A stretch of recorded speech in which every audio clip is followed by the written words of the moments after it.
Tungkol po ito sa road project niyo sa Sitio Manggahan, Mayor. What about it, Mira? Anong matutulong ko sa'yo? May sinusundan po kasi akong story tungkol sa road project, kaya ako nakarating sa Sitio Manggahan. Naalala niyo po ba to? Yes, of course. Project ko yun nung counselor pa lang ako. Based po sa mga records po na nasilip ko, supposedly, last year pa po matatapos yung project. Okay, so anong problema natin doon? Wala po kasing kalsada dun sa site. Sabi po ng mga locals, never daw po natuloy ang construction. It's a ghost project.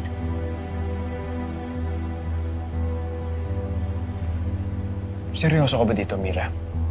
Kailangan kong malaman dahil pera ng taong bayan to. Yes po. May proof po ako, Mayor. Ito po. Ano pong masasabi niyo dyan? This is unacceptable. I'm glad you brought it up. Well, gusto ko po kasi munang makuha yung side niyo bago ko to ipasa sa editor-in-chief ko.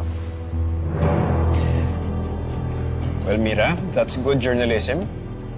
Pero pasensya na. Pagdating sa budget, I only approve of it. Pero sa construction, labas na ako dun.